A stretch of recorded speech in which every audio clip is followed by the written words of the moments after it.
Bueno, comencemos con la oración. En el nombre del Padre, del Hijo y del Espíritu Santo. Amén. El ángel del Señor anunció a María. Dios te salve María, llena eres de gracia, el Señor es contigo. Bendita tú eres entre todas las mujeres y bendito es el fruto de tu vientre, Jesús. Santa María, Madre de Dios, ruega por nosotros pecadores, ahora y en la hora de nuestra muerte. Amén. He aquí la esclava del Señor. Hágase en mí según tu palabra. Dios te salve María, llena eres de gracia, el Señor es contigo. Bendita tú eres entre todas las mujeres y bendito es el fruto de tu vientre, Jesús. Santa María, Madre de Dios, ruega por nosotros pecadores, ahora y en la hora de nuestra muerte. Amén. Y el Verbo se hizo carne. Bendito es de nosotros. Dios te salve María, llena eres de gracia, el Señor es contigo. Bendita tú eres entre todas las mujeres y bendito es el fruto de tu vientre, Jesús. Santa María, Madre de Dios, ruega por nosotros pecadores, ahora y en la hora de nuestra muerte. Amén. Oremos. Infunde, Señor, tu gracia en nuestras almas, para que los que por el anuncio del ángel hemos conocido la encarnación de tu Hijo, por los méritos de su pasión y cruz, seamos llevados a la gloria de su resurrección. Por el mismo Jesucristo nuestro Señor. Amén. Nuestra Señora del Santísimo Rosario de Fátima, Ruega por nosotros. Santo Domingo, Ruega por nosotros. Santo Tomás de Aquino, Ruega por nosotros. Santa Catalina de Siena. Ruega por nosotros. En nombre del Padre, del Hijo y del Espíritu Santo. Amén. La imagen esta está tomada de la obra de Rafael, La Escuela de Atenas. Es el segmento en el que está representado Platón y Aristóteles. ¿No? En la obra en general están todos los sabios de Grecia. Aquí tienen a Platón y a Aristóteles. Platón está señalando el cielo, haciendo referencia a la filosofía de él, que sostenía que lo verdaderamente real está en topos uranos, es decir, más allá del cielo, decía él, ¿no? En cambio, Aristóteles está haciendo el gesto de señalar la inmanencia del ser, es decir, la realidad misma, como en una idea contrapuesta, donde lo que quiere destacar el filósofo griego es que las esencias de las cosas tienen subsistencia propia en el ser concreto, es decir, no necesita postularse, digamos, una separación entre los dos órdenes, entre lo supraceleste y la realidad inmanente, ¿no? Entonces es muy significativa el gesto de ambos, ¿no? Bueno, ojalá podamos ir desarrollando esa idea, ¿no? Nos tendrías que hacer un pequeño, como hace Gambra, una pequeña historia de la filosofía, Sí, ¿no? sí. Como colación final podría Claro, ser. sí, se podría, sí. Sí, es necesario en el curso. Al final del curso se puede hacer algo así. Sí, seguro. Bueno, ahora sí, contamos con el proyector. Vamos a tratar de recopilar un poco las cosas que habían quedado pendientes, tal vez, de la semana pasada. Así que yo como que rearmé un poco el documento para hacer un repaso bien más exhaustivo de este bloque que es tal vez el más importante de la lógica, ¿no es cierto? Nosotros tenemos como esta parte, ¿no es cierto?, analizar el raciocinio. Yo quería volver sobre esta imagen que es la oposición entre las proposiciones, donde nosotros señalábamos, ¿no es cierto?, los juicios según sean universal afirmativo, universal negativo, particular afirmativo y particular negativo. Este es la síntesis, digamos, de todos los tipos de juicios que hay y sobre la cual se va a ir construyendo todo el aparato del silogismo, ¿no es cierto? Ustedes lo tienen, yo se los mandé esta semana, así que, bueno, sobre esta imagen, digamos, vamos a volver una y otra vez ahora en el análisis sí del raciocinio, ¿no es cierto? Nosotros tenemos que referirnos a las figuras y modos del silogismo, que es algo de lo que tratamos de exponer la semana pasada. Nosotros tenemos la composición del raciocinio por una premisa mayor, una premisa menor y una conclusión, ¿no es cierto? Este ejemplo es un silogismo de la primera figura. Todo niño es inocente ante Dios, Juan es niño, Juan es inocente ante Dios. ¿Ven la estructura? Entonces, eso es lo que ustedes tienen que conservar para ejemplificar después todos los otros tipos de silogismos. Dentro de la estructura misma del silogismo, lo que hay que clasificar o distinguir son los elementos que lo componen. Entonces, yo esto lo mencioné la semana pasada. Nosotros tenemos en el silogismo la clasificación según un término medio, un término mayor, término menor, término medio, término menor, término mayor, y digamos, según cómo se señalan, simplemente con las letras, ¿no? Es decir, que toda estructura silogística está compuesta por esta combinación, ¿no es cierto?, entre término medio, término mayor, término menor, ¿no es cierto? Lo que ustedes van a observar siempre es que la conclusión está compuesta entre el término menor y el término mayor, siempre, en ese orden. Lo que varía, según sea el tipo de silogismo, es el orden del término medio. Ya lo vamos a ver en otras imágenes, pero por lo menos ir ejemplificándolo, ¿no es cierto? Otro elemento componente fundamental o formal del silogismo es la cópula. Entonces yo tengo todos los términos unidos por la cópula. En este caso es afirmativo, digamos, el silogismo, ¿no? Puede ser es o no es, ¿no es cierto? Es decir, si es afirmativo es y si es negativo no es, pero siempre la cópula funciona de nexo entre lo que sería el concepto o la preposición, el término en sí, y el predicado, ¿no es cierto?, el predicamento. Es decir, la correspondencia entre uno y otro. Bien, la cópula entonces es el constitutivo formal del juicio. Aquí es muy importante porque es lo que le va a dar forma definitiva al silogismo. Yo lo tomo con otro ejemplo. Todos los animales son seres vivos, todos los gatos son animales, todos los gatos son seres vivos. Siempre va a aparecer reflejada esta estructura respecto al orden y el tipo de silogismo que nosotros estemos analizando. Lo importante es entonces ir graficando o memorizando un poco el orden de la figura del silogismo. Yo tengo ahí el título, Figuras y Modos. Lo que ahora estoy señalando es la figura del silogismo. La figura del silogismo se determina de acuerdo al orden, justamente al orden que ocupan estos términos. Van variando según sea el tipo de razonamiento, ¿no es cierto? Pero la conclusión siempre conserva esta estructura. Silogismo de primera figura. Todo hombre es mortal, Sócrates es hombre, Sócrates es mortal. Este es un silogismo clásico, ¿no es cierto? Cuando usted estudia lógica, este es el silogismo más ejemplar, ¿no es cierto? Bueno, primera figura entonces. La estructura del silogismo de primera figura es esta. Término medio está, digamos, como antecedente en la premisa mayor, en la premisa menor está como postulado, como consecuente, y la conclusión siempre conserva entonces la relación entre el término medio y el término mayor. ¿Sí? Esa es la expresión formal, digamos, del silogismo de primera figura. ¿Me siguen?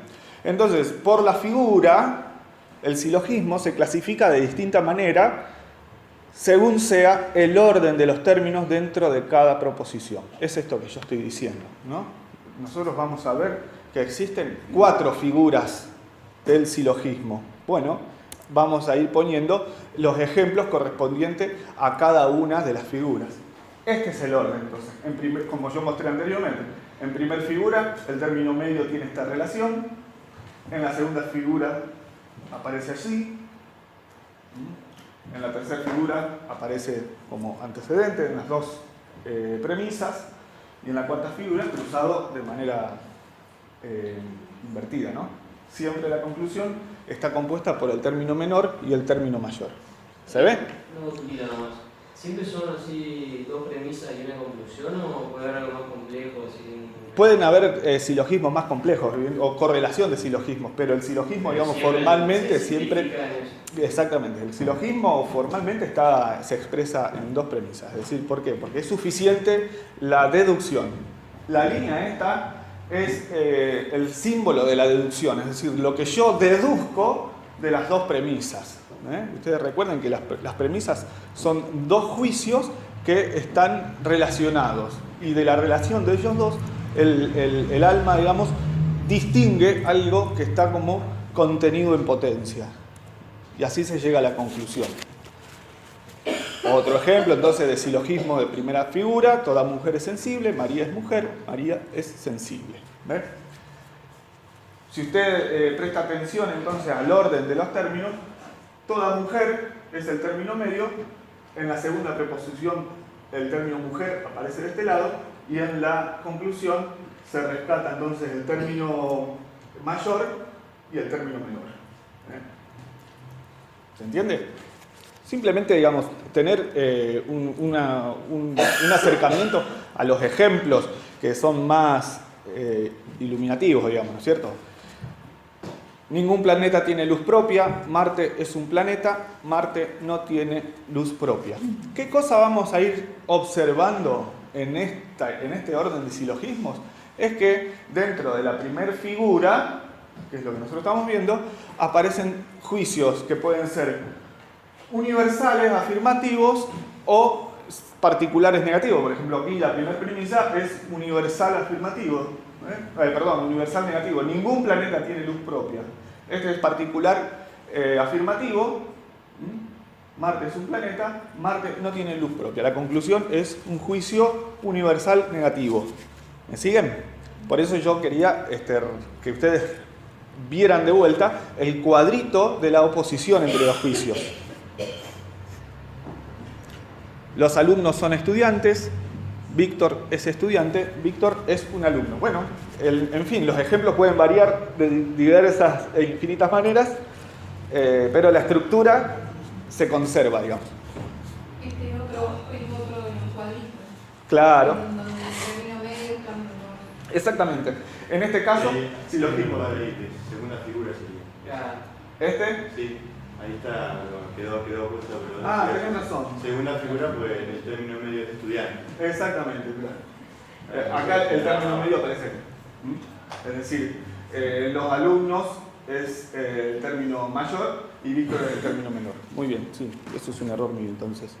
Ese es de segunda figura. Bueno, me adelanto un poquito entonces. Aquí tengo entonces el silogismo de segunda figura, tiene esta estructura. Es decir, el término medio aparece allí.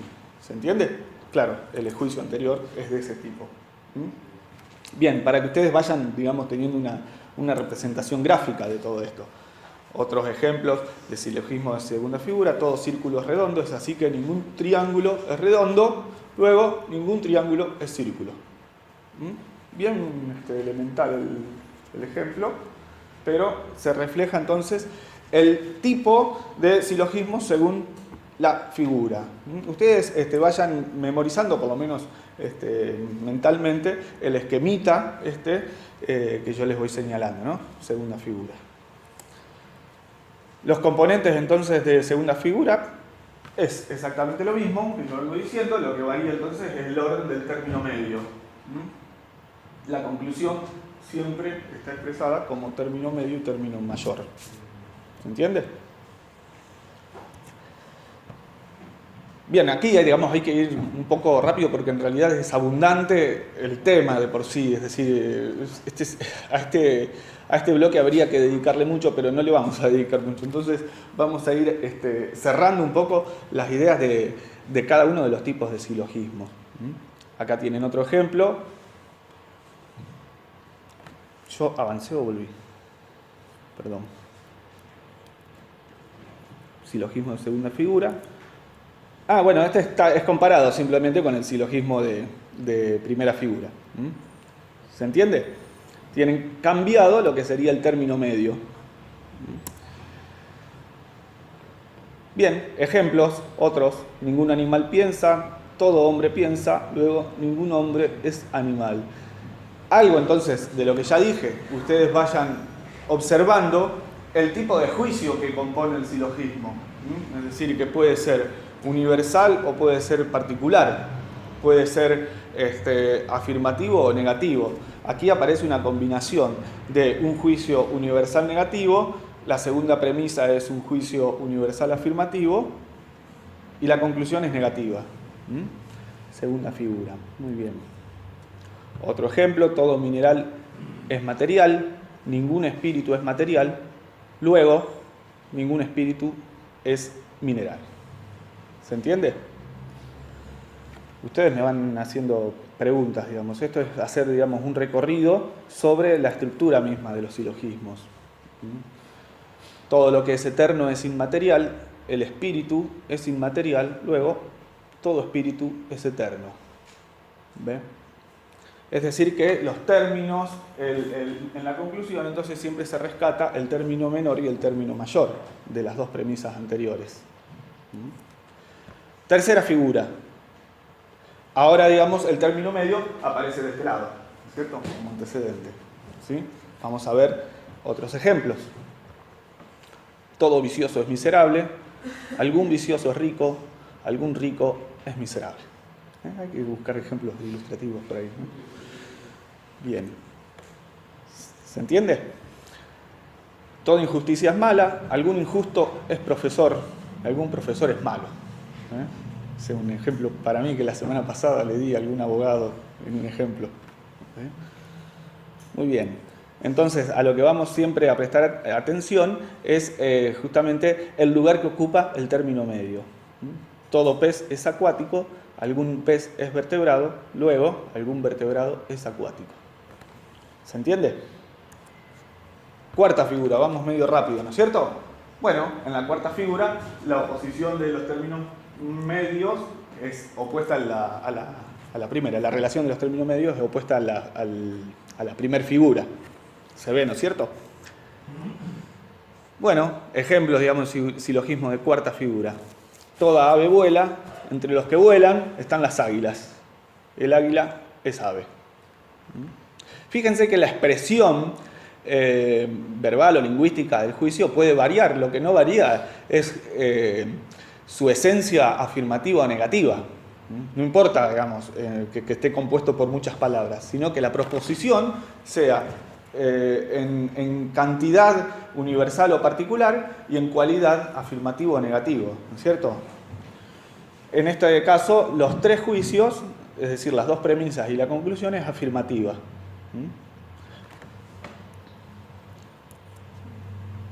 Otro ejemplo, todo santo, perdón.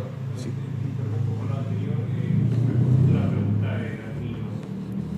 Sí. Todo razonamiento verdadero se puede reducir a uno de los cuatro silogismos. Sí. Ese es un ejercicio que hay que hacer. Por ejemplo, uno lee un artículo de un diario y uno podría reducir, digamos, toda verdad a uno de estos cuatro silogismos y ver si concluyen o están haciendo falacias. Exactamente. El ejercicio consiste en eso, en tomar un argumento y descomponerlo, digamos, en su elemento formal. Y, por ejemplo, aquí, ¿no es cierto?, en esta preposición, yo la puedo, digamos, sintetizar simplemente desde el punto de vista formal en un SSP, digamos, ¿no es cierto?, en el caso de que yo necesite hacer un análisis lógico de la argumentación.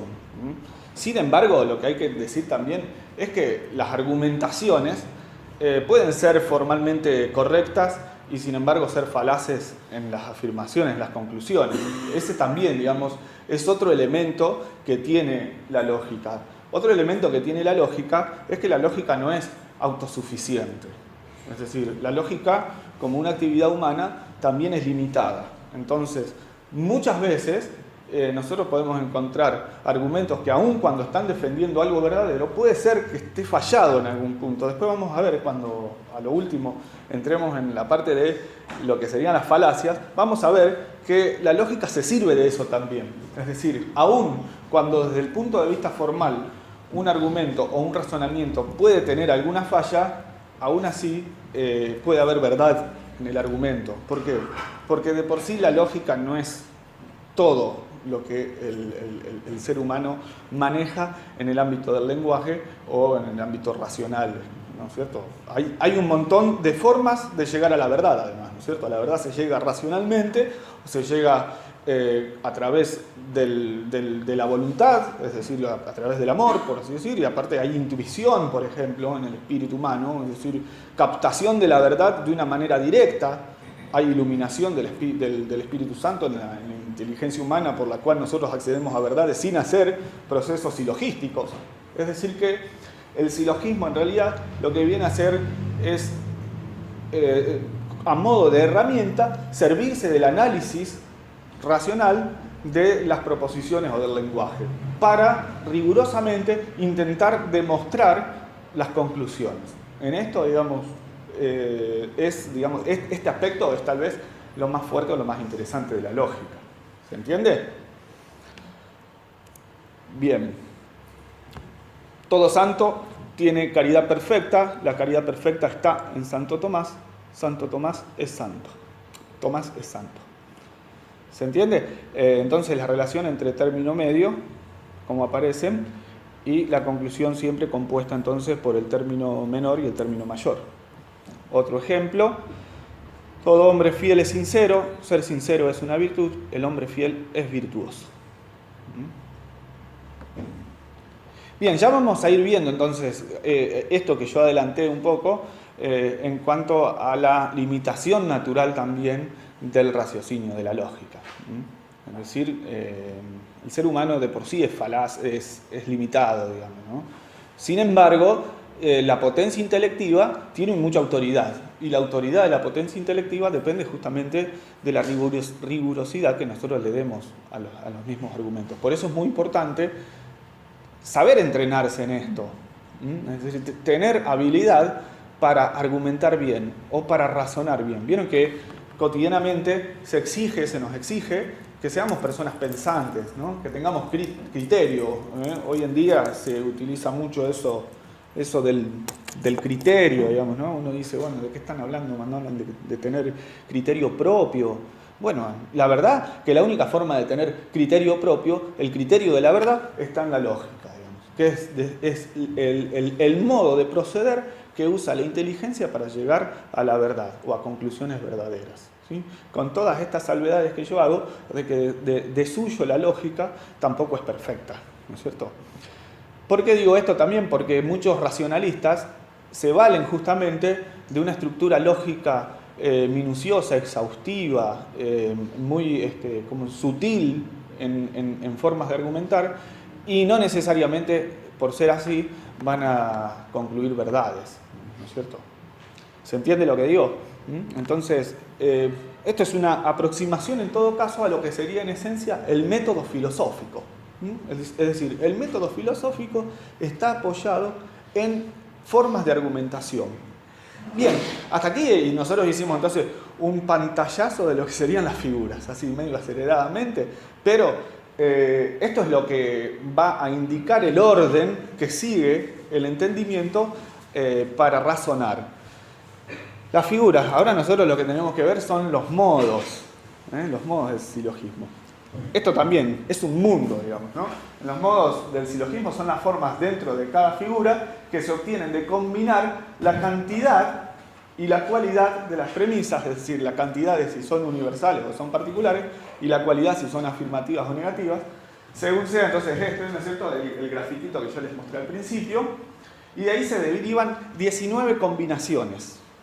Realmente esto es muy minucioso, ¿no es cierto? Aquí ha habido un interés muy serio por el ser humano por alcanzar la verdad. Es decir, hacer este tipo de distinciones supone no solo un entrenamiento muy agudo, sino además un interés y una pasión por la verdad, ¿no es cierto? Estas 19 combinaciones no son todas, no son absolutas, pero son las que predominan toda la estructura del silogismo. Aquí tenemos, miren esta imagen. Yo esta imagen ya se las mostré por el PowerPoint que les enviamos por el grupo.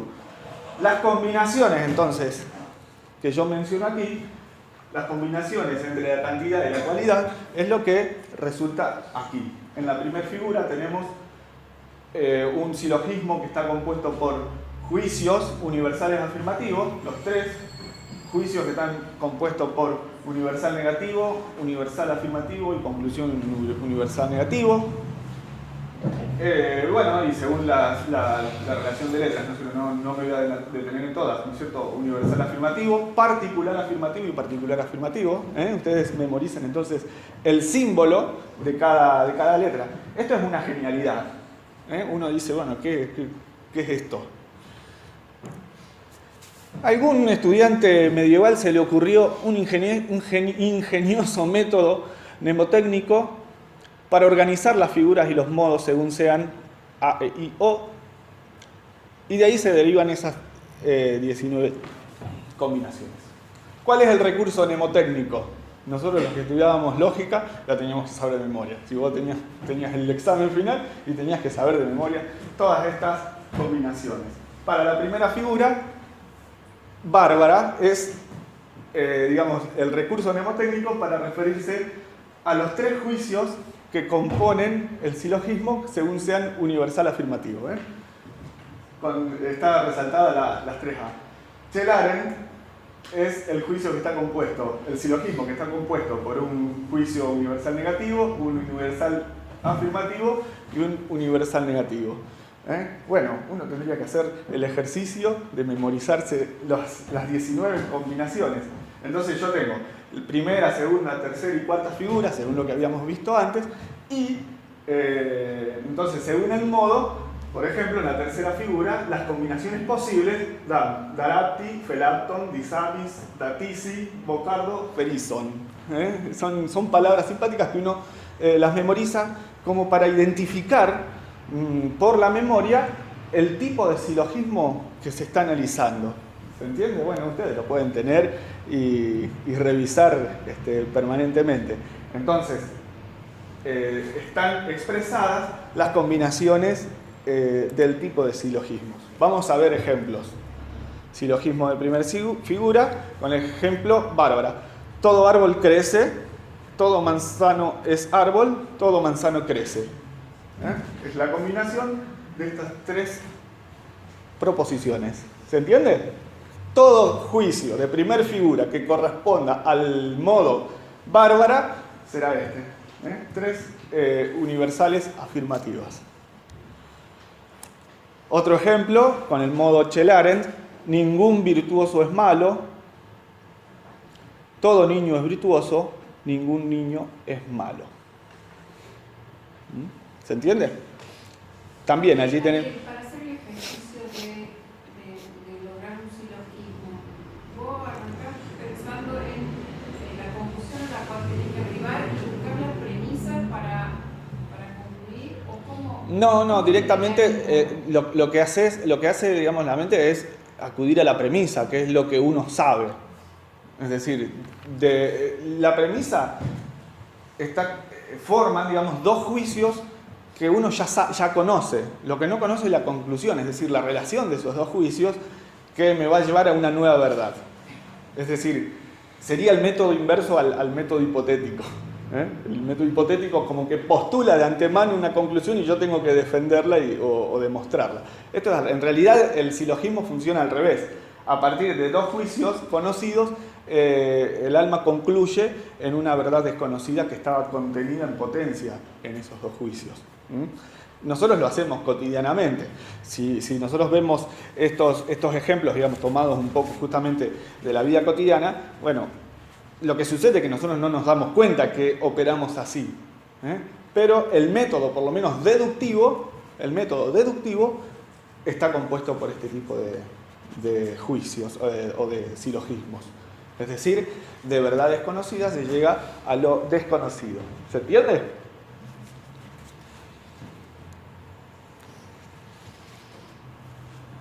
Otro ejemplo de primera figura, el modo Darí. Todo hombre virtuoso es bueno, algún niño es virtuoso, algún niño es bueno. Este silogismo es más verdadero que el anterior. El anterior decía que ningún niño virtuoso es malo, todo niño es virtuoso, ningún niño es malo. Este es como un poquito más real porque lo toma en sentido particular, es decir, de un juicio universal, de una premisa universal afirmativa, va a una premisa particular afirmativa. Todo hombre virtuoso es bueno, algún niño es virtuoso, algún niño es bueno. ¿Se entiende? Bueno, de silogismo de segunda figura, el modo Cesare, ningún animal piensa, todo hombre piensa, ningún hombre es animal, perdón. Los 3 juicios son universales. La primera premisa es negativa, la segunda es afirmativa y la conclusión es negativa. Se entiende entonces la correspondencia, ¿no es cierto? Entre la palabra y el modo. Muy bien. Otro ejemplo de segunda figura, camestres. Todo árbol es pesado, ninguna planta es pesada, luego ninguna planta es árbol. Ustedes pueden tomar el ejercicio de hacer ustedes mismos sus propios silogismos y ver a cuál corresponde cada uno, ¿no es cierto? El más típico son los de primera figura, los más fáciles, por así decir, ¿no es cierto? Pero las combinaciones son abundantísimas. Bien, hasta ahí entonces, vuelvo sobre... Hasta aquí nosotros hemos repasado entonces las figuras y los modos del silogismo. Yo no ejemplifiqué las 19 formas porque sería interminable y por demás de aburrido, pero digamos, allí están contenidas todas las formas en que uno piensa cotidianamente. Es decir, el silogismo responde a un hábito natural de la mente humana que se dirige primero hacia la cosa, elabora una expresión o un término de las cosas conocidas y de lo conocido, en principio por experiencia, nos vamos remontando a verdades que no están contenidas en la experiencia directa. Entonces, así es como el ser humano razona y así es como debe seguirse, digamos, el método para llegar a la verdad o por lo menos para distinguir errores o falacias que aparecen por todos lados, digamos, ¿no? Yo la semana pasada me refería tal vez a que hoy en día es muy difícil sentarse a debatir, por ejemplo, o hacer una disputatio, porque realmente las condiciones no están dadas para que exista una verdadera disputatio. La disputatio era el método por antonomasia de los filósofos o los estudiantes medievales, que simplemente ellos presentaban un tema a debatir y de allí, digamos, se empezaban a armar discusiones en base a verdades que se querían demostrar. Esto con un espíritu y una inquietud interior muy noble que tenía como fin conocer la verdad y llegar a Dios, sobre todo conocer a Dios y conocer los misterios de Dios. Pero se utilizaba la lógica justamente para argumentar correctamente y llegar a las verdades más importantes. Entonces hay discusiones teológicas que son muy minuciosas, que están defendidas o sostenidas por un método argumentativo basado en la lógica. ¿Qué significa esto? Que aparecen allí justamente la racionalidad que tienen las verdades incluso reveladas. Es decir, hay verdades reveladas que nosotros, por definición, la verdad revelada, son verdades a las que nosotros no hubiésemos accedido si no fuera porque Dios dispuso revelárnosla. Ahora bien, a partir de esas verdades reveladas, el espíritu puede indagar sobre esa verdad misma. Y de allí comenzar un proceso de razonamiento, es decir, pensar la verdad revelada y llegar a verdades, digamos, en el orden teológico, argumentativo. Me refiero, por ejemplo, a ver si está bien el ejemplo, pero hay muchas verdades que no están explícitamente contenidas en la revelación en la Sagrada Escritura y sin embargo la meditación teológica ha podido desarrollarlas, digamos, ¿no? Bueno, evidentemente se ha valido de la argumentación, ¿no? No son verdades lógicas o racionales, pero sí están sostenidas por un método que tiene que ver con seguir ordenadamente el proceso que el mismo espíritu va haciendo sobre las cosas, ¿no es cierto? Si no me equivoco, padre, usted me puede corregir. Porque... Algo interesante es que en la provincia de San Luis, que es una provincia con alumnas de fe nuestra, los colegios suelen tener lógica. Entonces se hacen torneos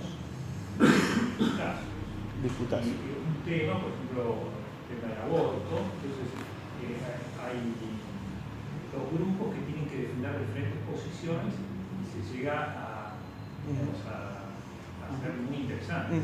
Sí, sí. Sí. También se da, por ejemplo, en la sociedad tomista, yo he tenido conocimiento de que se organizan también disputacios, es decir, existe todavía, digamos, tal vez de modo reducido, este intento por reivindicar el gran método escolástico que era el de aprender a argumentar y defender las posiciones en base a argumentos lógicos. Esto debería ser la clave para todas las discusiones a las que nosotros nos podríamos someter.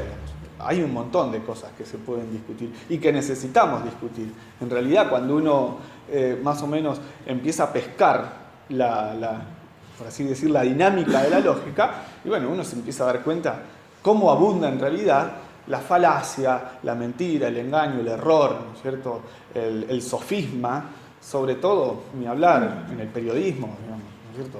Eso parece, o sea, ya es casi insostenible, ¿no es cierto? Entonces, bueno, este es un ámbito muy importante sobre el cual uno debería ir trabajando permanentemente, ejercitándose.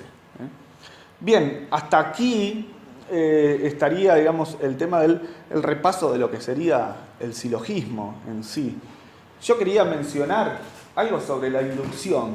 ¿Por qué? Porque el silogismo, en realidad, es un método racional de deducción. La deducción es aquella a partir por la cual, la deducción entonces es aquello por la cual yo de dos premisas conocidas, concluyo una conclusión o deduzco una conclusión que no era conocida, ¿sí?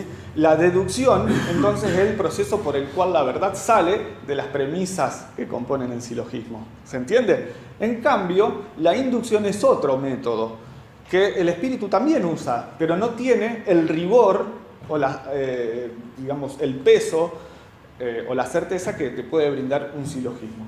La inducción, entonces, es una forma de razonamiento por la cual se infiere una conclusión universal de premisas particulares. El clásico ejemplo es el del cisne. Yo veo un cisne blanco, veo dos cisnes blancos, veo tres cisnes blancos, veo un montón de cisnes blancos y digo, bueno, todos los cisnes son blancos. Este método, dicho así, grosso modo, digamos, ¿no es cierto?, es el método que usa la ciencia muchas veces, en cuanto a que las demostraciones que va haciendo no están fundamentadas en todas las experiencias posibles. Es decir, y no están sopesadas con un nivel de rigurosidad suficiente, entonces lo que hacen es concluir una verdad universal, todos los cisnes son blancos, que no está contenida necesariamente en ninguna premisa, sino simplemente en un dato que tal vez viene nada más que de la experiencia. Nosotros a esto lo usamos permanentemente. Por ejemplo, si yo me paro en la esquina a esperar el colectivo, nada me indica que el colectivo no va a pasar. Es decir, yo sé que todos los días el colectivo a esta hora pasa. Yo no hago una deducción racional de que tengo que estar parado aquí porque entiendo racionalmente que por un silogismo que el colectivo va a pasar. En realidad yo lo espero porque simplemente sé que ayer pasó y hoy va a pasar de vuelta. Bueno, cotidianamente nosotros usamos también este proceso que es el de la inducción. Muy válido también y muy devaluado también en la ciencia moderna. Pero es el modo como nosotros procedemos normalmente para ir alcanzando las verdades cotidianas. ¿Se entiende? ¿Hay alguna pregunta hasta ahí? ¿Algo más? ¿No? Muy bien. Estas afirmaciones son después se convierten en una de las premisas. Bueno, sí, lo que sucede es que están fundamentadas en la experiencia justamente. Si yo digo todos los cisnes son blancos, evidentemente yo lo saco de una experiencia inmediata de las cosas.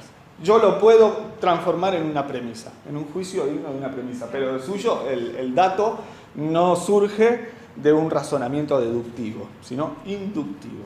Está bien, ¿no es cierto? Es el modo entonces como normalmente procede la inteligencia. ¿Estamos hasta ahí?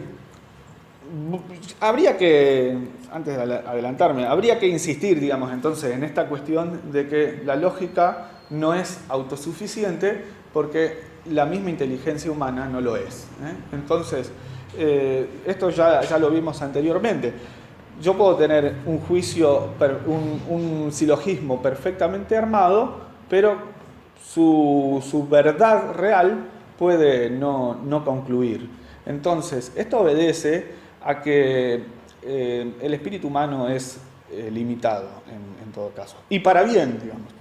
Es decir, que la verdad no es exclusivamente racional o exclusivamente lógica. Esta es la gran verdad, digamos, que hay de fondo. En realidad, el conocimiento de todo este bloque que nosotros le hemos dedicado a la lógica ya varias clases, en realidad el valor más importante que tiene es que, bueno, es el modo como procede la filosofía misma. Es decir, el modo para conocer la verdad. Es decir, que nosotros deberíamos poner orden a nuestro pensamiento. Y el modo de poner orden es el de ir respetando o sabiendo cómo es justamente que opera el entendimiento humano. ¿Se entiende? Porque nosotros arrancamos el curso diciendo que el propósito es definir la verdad, llegar a la verdad. El fin de la filosofía misma es alcanzar la verdad. Bueno, existe un método para ello. El método no es suficiente, ¿no es cierto? Es decir, que la condición está puesta en el espíritu por cuanto no puede acceder de suyo y plenamente a la verdad. Es decir, nosotros somos de carne y huesos. Y como somos de carne y huesos, somos falibles. ¿Está? Lo que no puedo hacer es engañar, que es otra cosa. Es decir, utilizar la lógica para inducir falsas razones, o para inducir al engaño. Esto puede ser de manera intencional, que la mayoría de las veces se da, o puede ser de manera involuntaria, cuanto que uno tal vez razona mal y no se da cuenta y está induciendo al error a alguien. Ahora bien, lo que hay que detectar enseguida es justamente la habilidad que tienen algunos para inducirnos al error. Y esta facilidad para inducir al error está desparramada hoy en día, incluso en los ámbitos donde no debería estar, ¿no? El tema de la difusión de la verdad hoy en día es un problema. El tema de los lugares desde donde se debería predicar la verdad, enseñar la verdad o enseñar a pensar, en realidad, estamos en crisis, por así decirlo, ¿no? Si uno va, por ejemplo, a los ámbitos académicos, se va a encontrar con que esto no tiene asidero, no tiene lugar.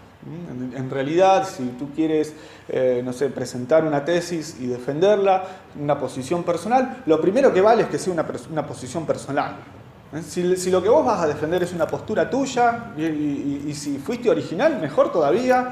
Ahora trata de convencernos a nosotros de que tu postura original, lo que pensaste, lo que se te ocurrió, es verdadero. No importa si en la realidad es verdadero. Importa si tu método sirve si está bien armado. Es decir, son absolutamente racionalistas en esto y en realidad destruyen la misma dinámica del pensamiento. ¿Por qué? Porque si yo quiero demostrar que los gatos tienen 5 patas, entonces lo único que tengo que hacer es armar un buen argumento. No importa si es verdad o no, lo que importa es que yo lo pueda defender y que me pueda posicionar y sacar conclusiones y divulgaciones y demás, y si el método responde y qué método utilizaste y cómo armaste las premisas y la hipótesis y todo eso, bueno, si está bien armado, listo. ¿Cuántos autores citaste? Una condición importante hoy en día para presentar una tesis. ¿Cuántos autores? A ver, ¿cuántos libros citaste? No importa que de los 50 libros que vos ponés en la bibliografía, 40 son totalmente heterodoxos, fallutos, engañadores. Lo que importa es que, bueno, vos los ponés, por ejemplo, ponés una cita, qué sé yo, de Eduardo Galeano por ahí y defendés tu posición. Díganme, o sea, si ustedes se ríen es porque seguramente lo han vivido, pero es lamentable, digamos, porque esto sale de los mismos ámbitos donde específicamente lo que debería salir es la verdad misma, es decir, donde no puede salir el engaño. Bien, hasta ahí freno un poquito, ¿no es cierto? Porque si no los voy a tosigar. Pero se entiende, ¿no es cierto?, a todo este proceso que hemos hecho. Yo me voy a referir ahora a 3 tipos de falacias del lenguaje. Hay algunas más, pero me parece que estas 3 son las más importantes. Es decir, las falacias del lenguaje entonces son justamente estos errores en argumentos o argumentos engañosos, argumentos falsos, como dice ahí. Abundantísimo hoy en día, desgraciadamente. Una falacia entonces, del latín fallacia, engaño, es un argumento que parece válido, pero no lo es. Primera cuestión. Como yo decía hoy, ¿no es cierto?, se cometen intencionalmente para persuadir o manipular a los demás. Otras falacias se cometen sin intención debido a descuidos o a ignorancia. Y pueden ser muy sutiles y persuasivas, por lo que se debe poner mucha atención para detectarlas. En realidad esta cuestión de que uno puede decir falacia sin intención, en realidad es muy arriesgado, digamos. Es cierto que la falacia muchas veces se planta sin intención, porque no necesariamente todo el mundo está decidido a engañar a todo el mundo. ¿Quién se dice, bueno, voy a engañar a 50 personas que me están escuchando? Eso es muy raro, digamos, por lo menos, ¿no? Lo que sí puede suceder es que sin darme cuenta, o sin intención, o con intención indirecta, yo caiga en un cúmulo de falacias. Entonces esto es un verdadero problema, porque está muy próximo también a un pecado, que es el pecado de la mentira. Esto es una cuestión que abunda mucho, justamente porque a la gente no le interesa engañar directamente, no le interesa mentir, o por lo menos no le da seriedad a la palabra. La palabra emitida tiene un valor divino casi. Entonces, la falta de amor a la palabra tiene que ver con esta soltura que tienen muchos para decir su opinión, ¿no es cierto? Hoy la cuestión esta de vos qué opinás del clima, vos qué opinás de economía, vos qué opinás del aborto, vos qué opinás del Papa, de lo que sea. Entonces, bueno, démosle, digamos, una cátedra a cada uno para que nos dé su opinión. Es muy importante entonces recalcar, digamos, o cerrar este bloque con esta referencia a las falacias o sofismas. Bien, yo voy a señalar entonces tipos de falacias. El que un argumento sea falaz no implica que sus premisas o su conclusión sean falsas ni que sean verdaderas. Un argumento puede tener premisas y conclusión verdaderas y aún así ser falaz. Esto un poco por lo que yo decía antes. La lógica de suyo es falible, digamos. Entonces el primer punto es que, bueno, miren, la lógica está al servicio de la verdad, digamos, ¿no? Y como herramienta es una herramienta humana. Lo que hace falaz un argumento es la invalidez del argumento en sí. De hecho, inferir que una proposición es falsa porque el argumento que la contiene por conclusión es falaz es en sí una falacia conocida como argumento ad logicam. Muy bien, es esto que yo les digo hoy, ¿no es cierto? No por ser perfectamente lógico un argumento va a concluir en una verdad. En realidad, tal vez en muchos casos lo que hay que hacer es sospechar, digamos. Cuando hay mucha facilidad para el razonamiento minucioso y exhaustivo, bueno, paremos la mano un poquito y prestemos atención, porque en realidad a veces en nombres del mismo rigor lógico se concluyen barbaridades, ¿no es cierto? Esto sucede sobre todo en las corrientes de pensamiento de tipo racionalista o idealista, ¿no es cierto? Hay autores del idealismo, autores modernos, que si uno los lee parecen tener una lógica implacable. Bueno, la lógica no es así, no debe ser implacable, porque en realidad la lógica atormenta el espíritu. La lógica pura atormenta el espíritu. En realidad, como dice Chesterton, los racionalistas, los argumentadores se vuelven locos, los jugadores de ajedrez se vuelven locos, los que no se vuelven locos son los poetas, los que dirigen el espíritu hacia eso que nosotros hemos mencionado por ahí, que hemos mencionado como los cuentos de hadas, digamos. Tiene que haber algo de inefable en las cosas que nosotros creemos, en las cosas que nosotros sostenemos. Entonces, la lógica no puede ser implacable. Primera cuestión, ¿no es cierto? ¿Se entiende esto? Un error, una falacia muy típica es la petición de principio, del latín petitio principii. Es una falacia, se lee un poquito, está un poquito chiquita la letra. Es una falacia que se produce cuando la proposición, por ser probada, se incluye implícita o explícitamente entre las premisas. Por ejemplo, yo siempre digo la verdad, por lo tanto yo nunca miento. Esto es muy común. Por ejemplo, sucede en algunos autores modernos o contemporáneos, algunos filósofos, que quieren criticar a la metafísica o destruir la metafísica, que es como la rama más esencial de la filosofía, que es la rama esa que explica o llega al conocimiento de Dios, del alma humana, del mundo, de las esencias. Bueno, lo más común es que los detractores de la metafísica, los que quieren destruir la metafísica, utilicen argumentos metafísicos para destruirla. Eso es una petición de principio. Es decir, no se puede utilizar aquello que se quiere refutar dentro del mismo argumento. ¿Se entiende? Esta cuestión es bastante común. ¿Cuál sería el modelo, digamos, lógico o formal? La petición de principio tiene la siguiente estructura. P implica Q, suponga P, por lo tanto Q. Esa es, digamos así, en seco, es la estructura lógica. A ver si tenemos un ejemplo. Todo lo que existe es la materia, Dios no es material, por lo tanto Dios no existe. Es decir, para negar la existencia de Dios se presupone la idea de Dios. Todo lo que existe, este es como ser el arquetipo de razonamiento materialista, ¿no es cierto? Todo lo que existe es materia, Dios no es material, por lo tanto Dios no existe. Un típico ejemplo de falacia. Sí. ¿Algún problema es que la primera afirmación es falsa?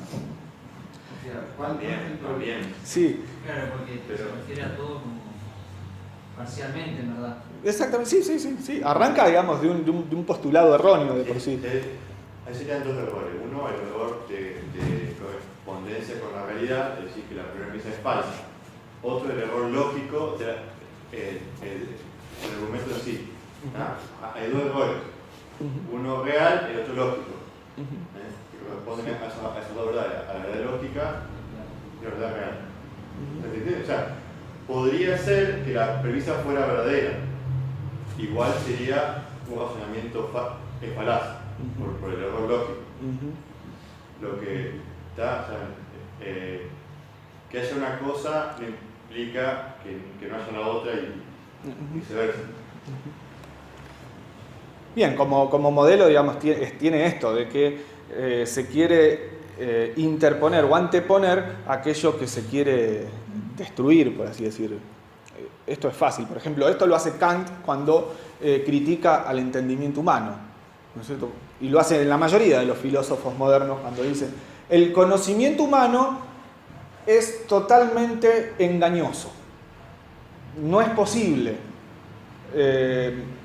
que exista conocimiento humano, por ejemplo, acerca del alma, acerca del mundo, acerca de Dios. Lo que tenemos que hacer es juzgar al conocimiento mismo. Esta es la gran postura del idealismo moderno. Juzguemos al entendimiento mismo. ¿Con qué lo vamos a juzgar? Con el entendimiento. No se puede. Esta crítica se la notó directamente a Kant, un gran filósofo que fue Roger Vergniaud, un francés, cuando escribió un libro que se llama Crítica de la razón pura. La crítica de la razón pura es el libro más famoso de Kant, ¿no es cierto? Donde Kant lo que dice es que el entendimiento humano de por sí es engañoso.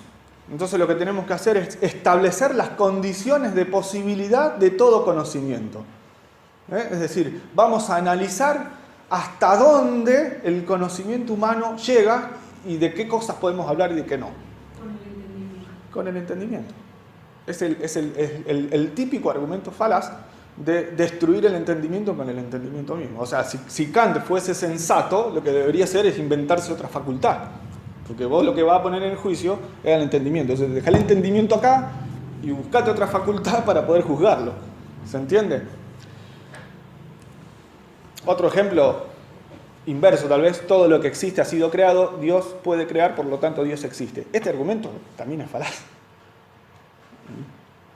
¿Por qué? También se ve que lo que dice es una verdad real, sin embargo el argumento lógicamente es falaz. O sea, ahí lo que falta es la verdad lógica, pero la verdad real está. Sí, por eso la falacia se llama petición de principio. Es decir, aquí falta algo por aclarar. Esa es la cuestión. Petición de principio es, hay que aclarar algo que está antes. Falta otro vínculo. En todo caso, definamos la idea de creación. ¿No es cierto? No se puede, digamos, por lo mismo, defender la existencia de Dios partiendo del supuesto del acto creador. Porque de suyo el acto creador no es un supuesto, es decir, por lo menos no es algo que sale de la experiencia inmediata, digamos, algo que necesita ser aclarado previamente. Por eso, bueno, sirve de ejemplo. ¿Se entiende hasta ahí? Bien, voy así muy rápido, otro tipo de falacia es el ad hominem, argumento ad hominem. Yo me refería a la clase pasada, que es tal vez uno de los más constantes o lo más comunes, ¿no es cierto? Consiste en dar por sentada la falsedad de una afirmación tomando como argumento quién es el emisor de esta. Si el argumento lo está dando, no sé, el padre de García Vieira, entonces de antemano lo voy a descartar, porque lo que dice el padre García Vieira a mí no me gusta. No le voy a leer ningún libro, no le voy a seguir ningún razonamiento, porque el padre García Vieira, no sé, me hablaron mal de él cuando era chiquito. El ejemplo formal sería A afirma B, hay algo cuestionable acerca de A, por lo tanto B es falso. ¿Se entiende? Es lo más común que hay, ¿no? Como yo decía la semana pasada, si tenés cierto apellido, más vale no hagas ningún argumento porque no sirve, ¿no es cierto? En fin, el argumento contra el hombre consiste en atacar al argumentador, es decir, atacarlo moralmente. Es decir, se intenta descalificar el argumento no por la validez del argumento mismo, sino por la vida moral de aquel que está predicando. Es muy común, lamentablemente es muy común esto. Y también es común lo contrario, calificar un argumento por la autoridad. Sí. Puedo decir la cita, de cuántos libros citaste. Perfectamente. Un peso a un argumento que quizás es falaz, pero como viene de catedrático. Sí. ¿Cómo no vas a leer a Felipe Piña? No podés hablar de historia argentina si no lees a Felipe Piña. Eso es la falacia de autoridad, justamente. Claro, falacia de autoridad. Claro, yo esa no la agregué, pero digamos, es un arma de doble filo, digamos, como sea. Acá hay un ejemplo de este argumento ad hominem. El Estado no está garantizando las necesidades básicas de todos los individuos. Usted nunca tuvo necesidades, no puede hablar sobre lo que hace el Estado. Díganme si esto no es común y corriente. Atacar la opinión de alguien que no está sufriendo nada. ¿Cómo es? Yo no entiendo, ¿no? Es tan común esto también, ¿no es cierto? No, usted no puede hablar porque a usted le va bien. Deje que hablemos nosotros, que somos los que luchamos, los que nos esforzamos porque todo nos cuesta y somos pobres y qué sé yo. ¿No es cierto? Bueno, muy bien. Yo presenté estos 3 modelos de falacias y la última planilla, la que ustedes querían ver.